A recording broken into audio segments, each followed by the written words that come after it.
Bismillahirrahmanirrahim. Alhamdulillahirabbil alamin. Wassalatu wassalamu ala asyrafil anbiya'i wal mursalin.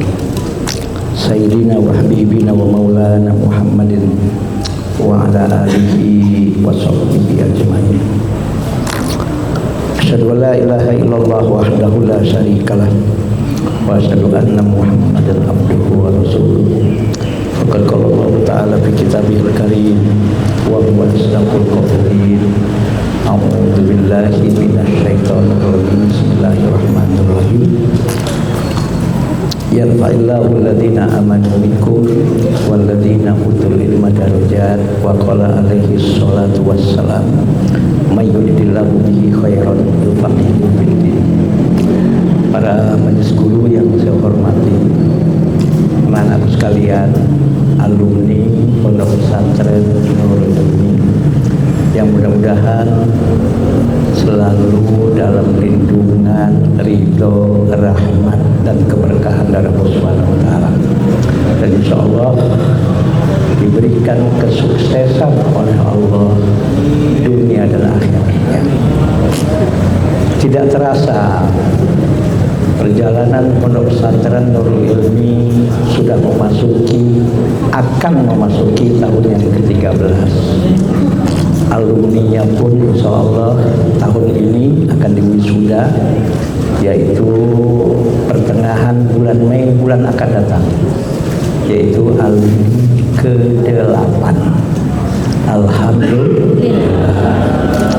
Anak-anakku sekalian, tadi teman kalian ya bilang jadilah seperti ikan hidup, jangan seperti ikan mati.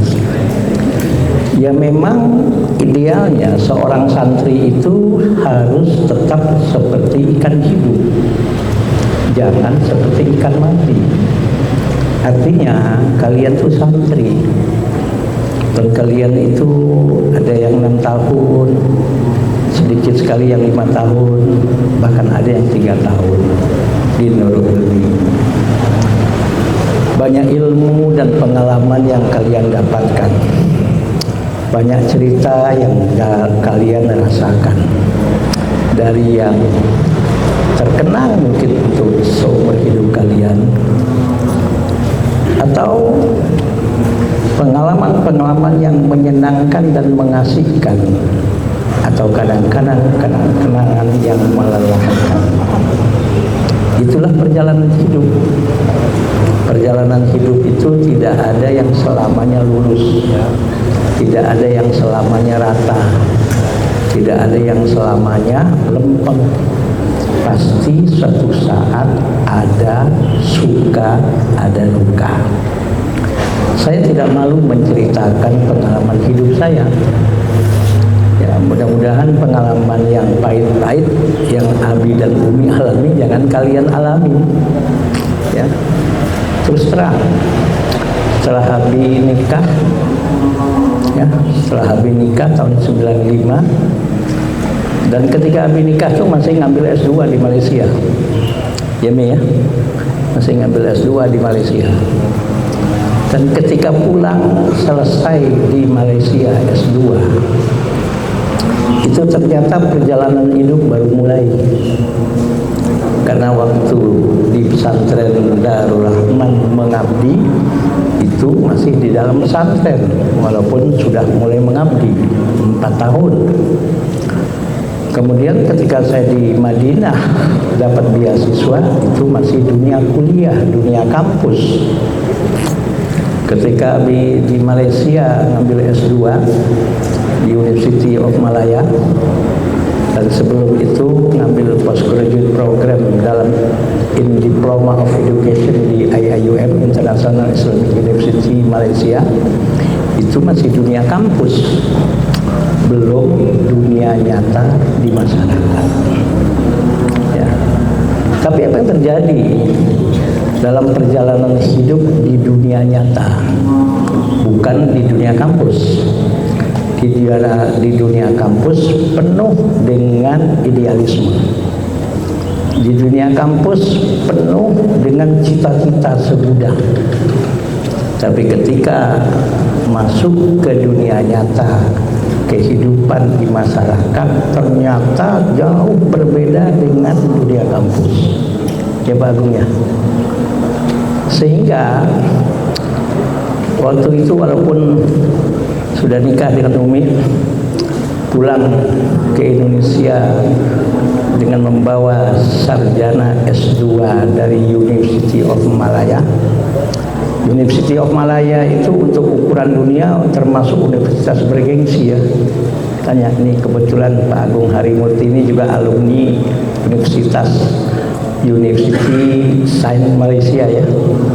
University Malaya itu universitas bergengsi di dunia kalau untuk di kalangan Asia Tenggara. Betul nggak Pak? Apalagi Universitas Madinah itu universitas tingkat internasional yang mahasiswanya terdiri dari sekitar lebih 150 negara di dunia yang menjadi mahasiswanya. Tapi tamat di Indonesia, ketika pulang ke tanah air, walaupun membawa gelar S2 dari luar negeri, S1 dari luar negeri, ternyata di alam nyata masyarakat berbeda. Ya, ternyata berbeda. Ternyata masyarakat Indonesia, nggak tahu kalau sekarang, tapi sekarang kayaknya lebih parah. Ternyata masyarakat Indonesia yang pertama kali yang dilihat oleh masyarakat ternyata bukan gelar akademik, bahkan ilmu pun bukan nomor satu. Ini realita dan kenyataan hidup. Ya, selalu setiap Abi datang ke sekolah, ke kampus untuk mengelamar mengajar dengan membawa ijazah S1, S2 luar negeri, selalu yang ditanya adalah, maaf, mau masuk kampus ini, mau jadi dosen, mau ngajar di sekolah ini, mau jadi guru, yang Bapak kenal siapa di kampus ini dan siapa yang membawa Bapak. Jadi ternyata dunia pesantren dan dengan dunia kampus berbeda, dan dunia kampus pun dengan dunia di masyarakat ya itu juga berbeda lagi gitu loh. Nah, maka maaf, bukan saya ini menakut-nakuti kalian, tidak. Tapi kalau istilah orang tua kita, sedia payung sebelum hujan. Usikum wa nafsi wa iyaya bitaqwallah. Jadi ternyata dunia nyata kehidupan di masyarakat ternyata berbeda dengan dunia kampus. Karena dunia kampus itu ternyata adalah dunia ideal. Dunia ideal. Idealnya A, B, C, D. Ya, sedangkan dalam kehidupan itu ada 3 macam. 1, idealisme. Yang kedua, prinsip. Yang ketiga, realita. Sekali lagi, dimanapun Anda hidup, dengan siapapun Anda hidup, dan dimanapun manusia hidup sampai dia mati, dia akan mengalami 3 hal ini. 1, idealisme. Kedua, realita. Ketiga, prinsip. Jelas ya? Ketika seseorang mempunyai idealis yang tinggi, ya, idealismenya hebat, tinggi, bagus.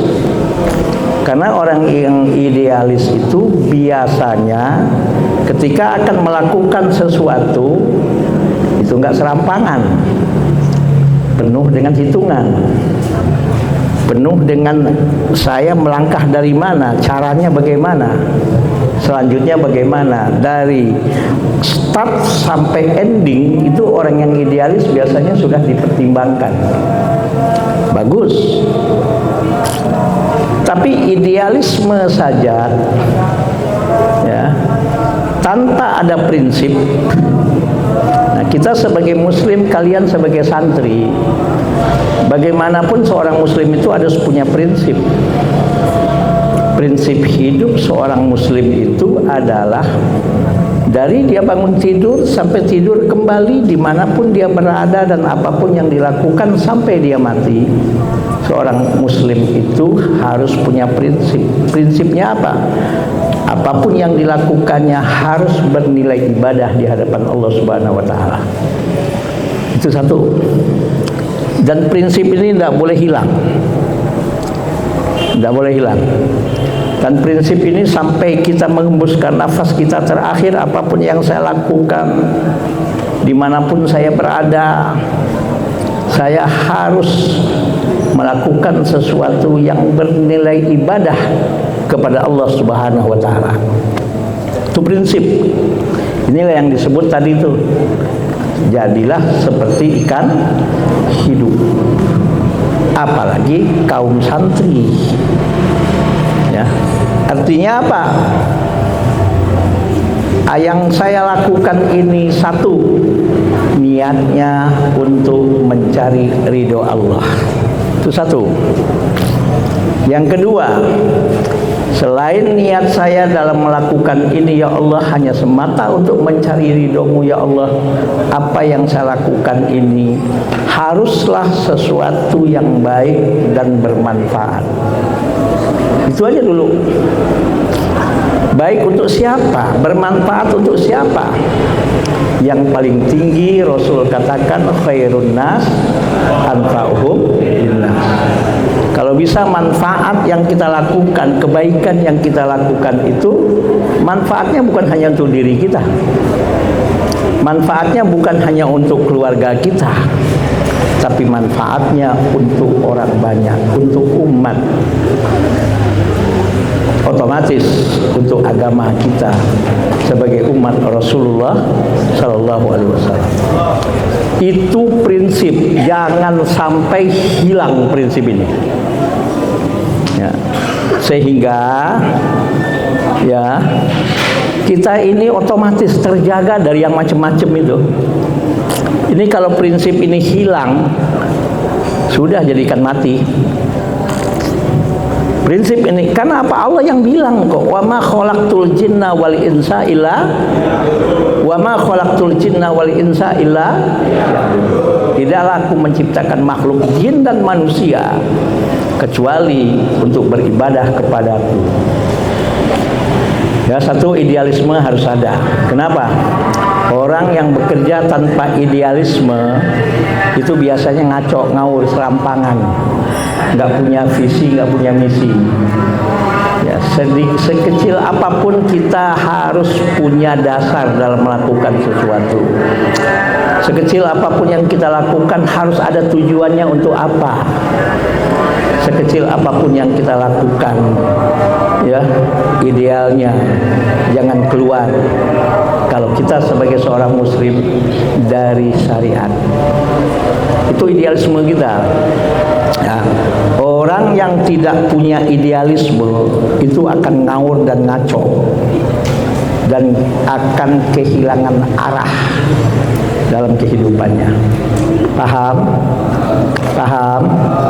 Jadi idealisme Anda harus punya. Dan idealisme itu biasanya ya, itu kehidupan orang-orang yang masih di kampus atau yang masih di pesantren. Dan itu harus ada. Jangan sampai kita kehilangan idealisme. Karena orang yang tidak ada idealisme, dia akan kehilangan arah. Oke ya, paham ya?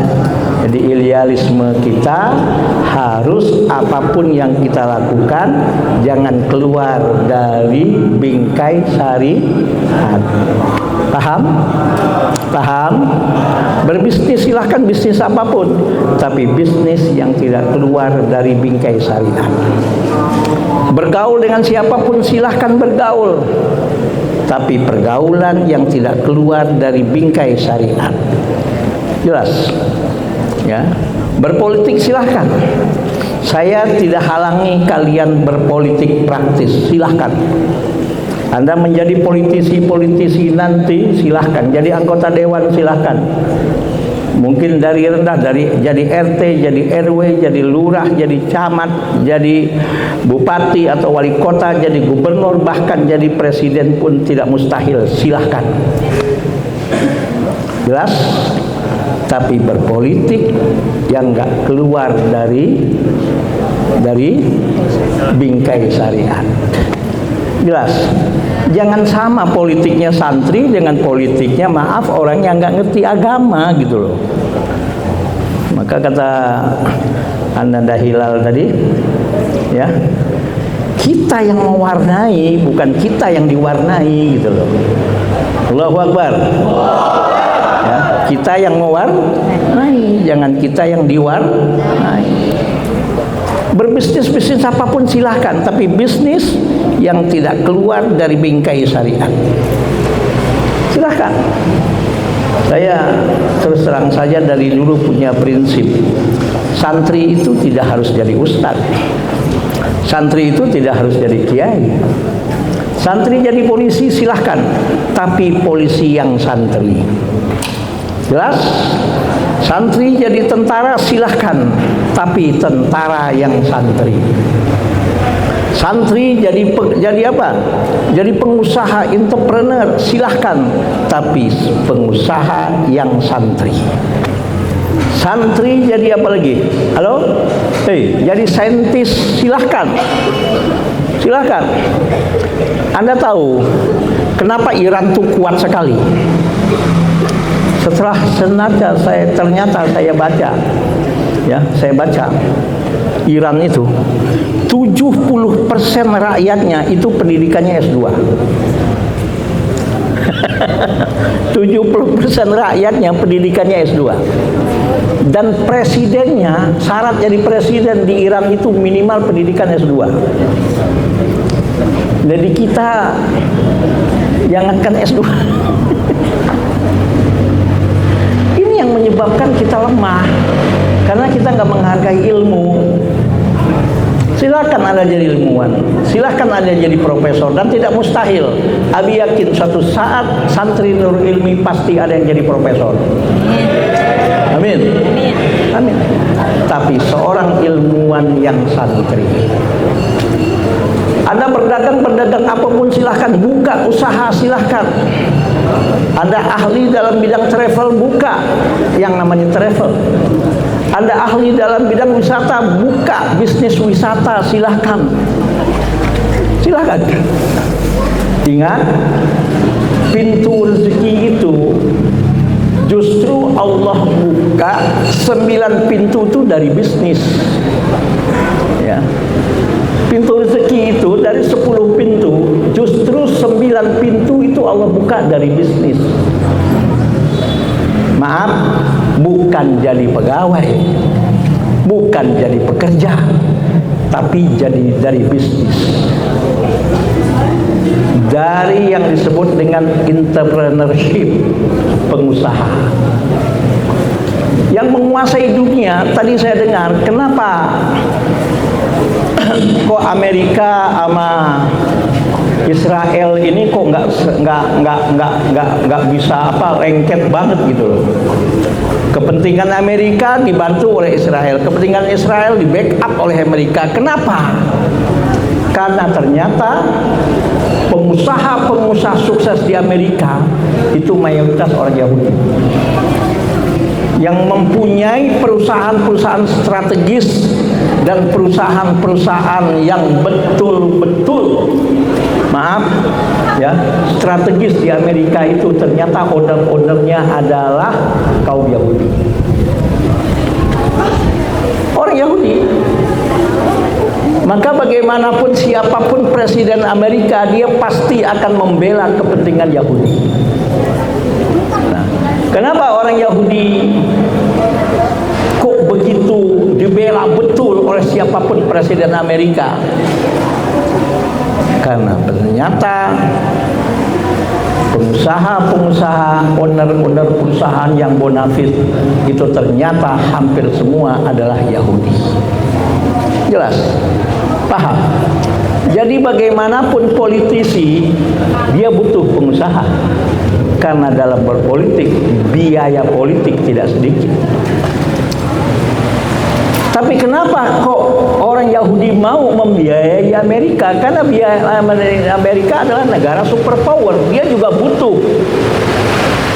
Di Amerika itu saling membutuhkan. Jelas ya? Paham? Jadi silahkan kalian jadi pengusaha. Sebetulnya ayat bisnis ini dalam Al-Quran banyak sekali. Saya kasih contoh dan pernah saya jelaskan kepada Anda ya. Kebetulan saya kemarin waktu Ramadan diundang oleh Menteri Tenaga Kerja ceramah di Kementerian Tenaga Kerja ya.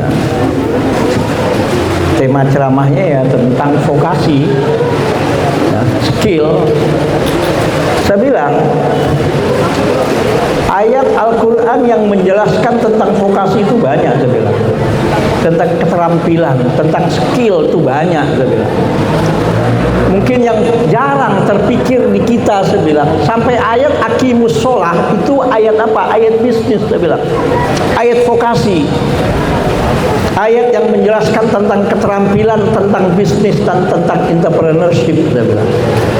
Sampai ayat Al-Quran yang namanya Aqimus Sholah. Itu Pak Menterinya tanya langsung sama saya. Benar juga ya Pak Ustadz. Gimana cara pendekatannya dalam ilmu usul fikih? Kan kalian belajar bab tentang turukus timbatil ahkam asyariyah. Ada yang disebut dengan al-qawaid al-usuliyah al-lughawiyah. Dan dalam al-qawaid al-usuliyah al-lughawiyah itu ada bab al-amr. Dalam amr Anda belajar usul fikih itu ada kaidah salah satu al-aslu fil al-amru ya bisyai'i amrun biwasailihi. Perintah terhadap sesuatu itu pada dasarnya adalah perintah terhadap apapun sarana agar sesuatu objek yang diperintahkan itu terlaksana dengan benar dan baik dan sempurna. Kita diperintahkan oleh Allah untuk sholat. Kita diperintahkan oleh Allah untuk sholat. Apa sarana yang membuat sholat kita sah? Ya, nutup aurat. Nutup aurat. Apa sarana untuk menutup aurat? Ya kain, ya sarung, ya tekstil. Gak akan sholat kita sah kalau aurat kita terbuka, apalagi dibuka. Dan sarana untuk menutup aurat yaitu kain atau tekstil. Jadi sebetulnya Allah memerintahkan Aqimus Sholah itu pada dasarnya kita sebagai umat disuruh untuk menjadi orang-orang yang betul-betul produktif, produser tekstil dan produser kain. Tapi sayang ketika kita ke Saudi, mungkin yang pernah umroh atau yang belum, mudah-mudahan nanti pada satu saat akan datang ke sana atau pergi haji menunaikan rukun iman yang rukun Islam yang kelima. Tapi di Mekah kita lihat peci made in China, tasbih made in China, sorban made in China, baju gamis pun made in China. Mana yang produk negara Islam? Mana? Karena kita terperangkap dalam masalah sholat hanya membahas, maaf, sholat subuh itu kunut apa kagak? Itu aja yang diributin. Sholat tarawih itu 23 rakaat atau 11, itu aja yang diributin. Sholat itu kalau tasahud tangan digerak-gerakan begini atau sekali, itu aja yang diributin. Padahal kalau kita mau ngaji secara fair, itu semua sudah beres, sudah selesai dengan adanya imam-imam mazhab yang tepat itu. Belajar aja yang benar, ngaji lagi. Jelas? Saya pernah kasih contoh kepada Anda mungkin di kelas juga. Allah memerintahkan kita untuk berangkat haji, wa atimul hajja wal umrata lillah. Pertanyaannya, apa sarana yang bisa mengantarkan kita ke tanah suci? Karena prosesi ibadah haji dan umroh itu jauh di sana di Mekah. Sedangkan kita tinggal di daerah 10.000 kilometer lebih dipisahkan dengan laut. Jadi artinya umat ini harus buat apa yang disebut pesawat terbang. Umat ini harus membuat yang namanya kapal laut. Umat ini harus membuat apapun alat transportasi yang mengantarkan kita untuk ke tanah suci. Jelas? Paham? saya inginkan untuk kalian tuh seperti itu gitu loh.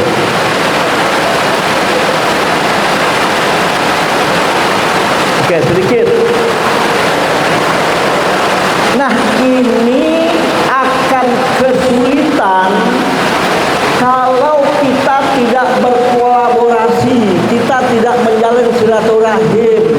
Kalau yang kita kedepankan ego kita masing-masing.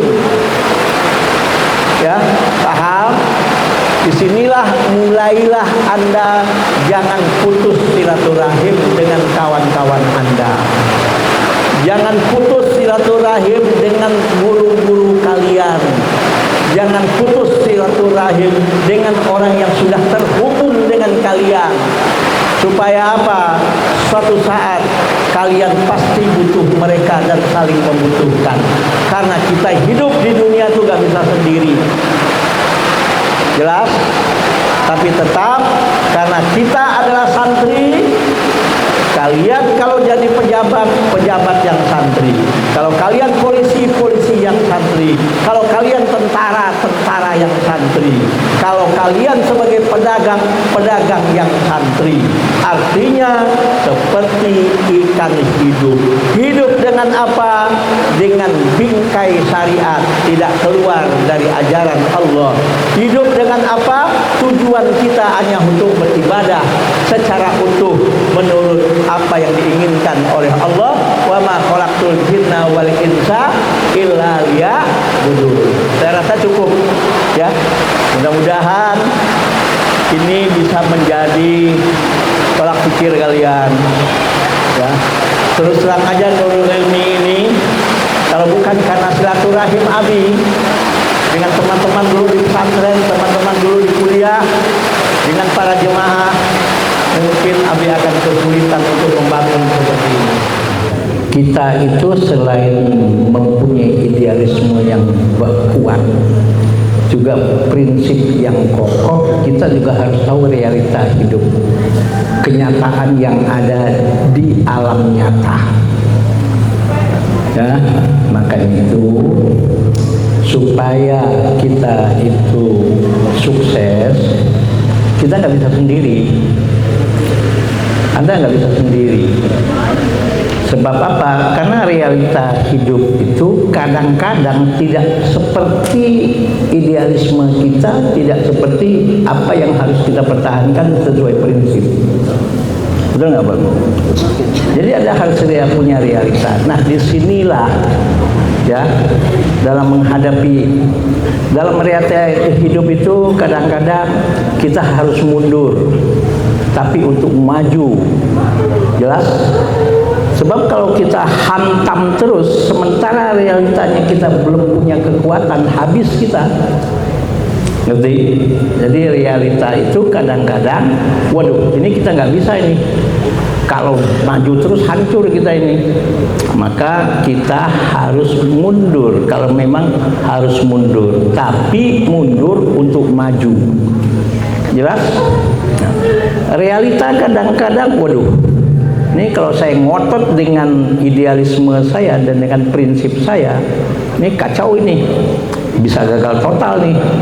Maka realitanya kadang-kadang kita juga harus mengalah. Jelas? Jelas?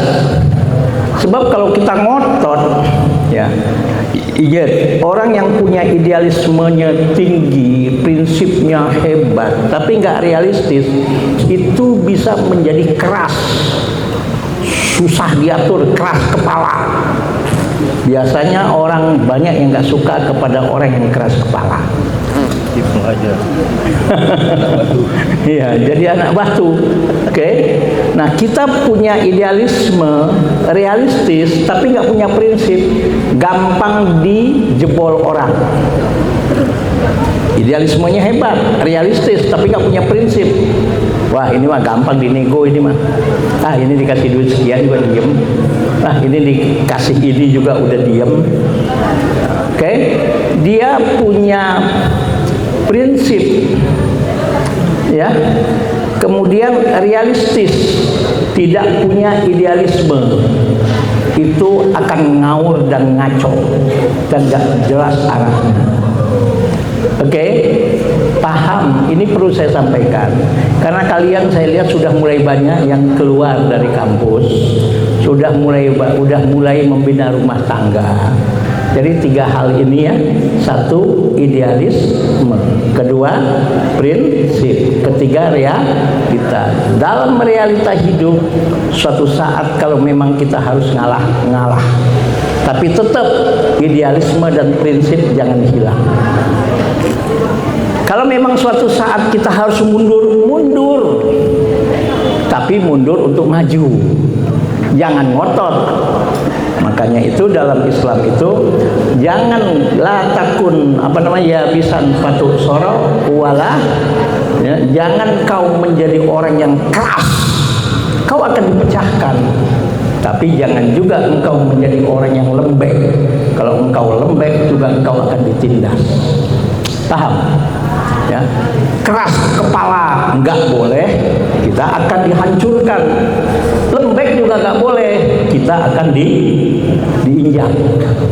Nah, itulah kenyataan hidup anak-anakku, antara realita, prinsip dan idealisme. Kenapa saya bicara begini? Karena kalian sudah mulai ya meninggalkan dunia idealisme, kampus, tempat belajar, sudah mulai hidup di masyarakat.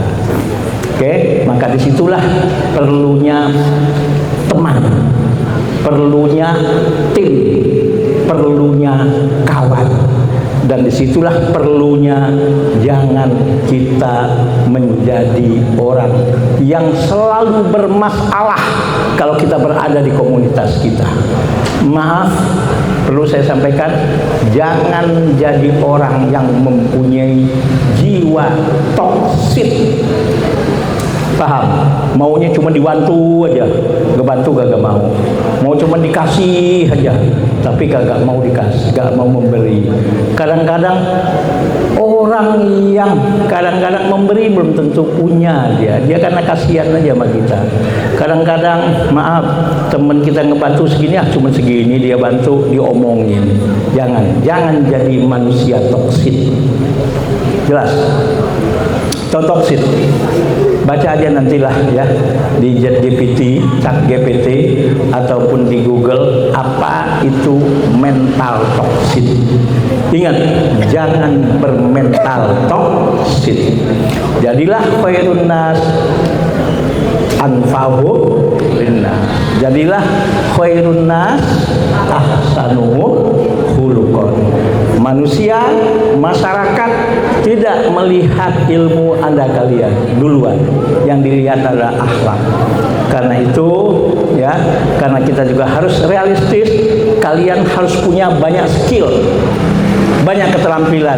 Gak cukup cuman ilmu, gak cukup cuman idealisme, gak cukup cuman prinsip, tapi juga harus realistis. Untuk realistis inilah Anda harus punya skill berdiplomasi, skill bergaul, skill bernego, skill apalagi melihat peluang, skill apa ini hambatan, dan skill lainnya. Silahkan perkaya diri kalian dengan skill. Tapi maaf, sekali lagi, jadilah pedagang yang santri, jadilah politisi yang santri, jadilah apalagi tentara yang santri, polisi yang santri, ilmuwan yang santri, seorang bapak yang santri, seorang istri yang santri, seorang suami yang santri. Karena apa? Itulah yang disebut dengan ikan hidup, bukan ikan mati. Gampang terpengaruh dan tidak punya prinsip dan tidak punya pegangan hidup. Saya rasa cukup. Assalamualaikum warahmatullahi wabarakatuh.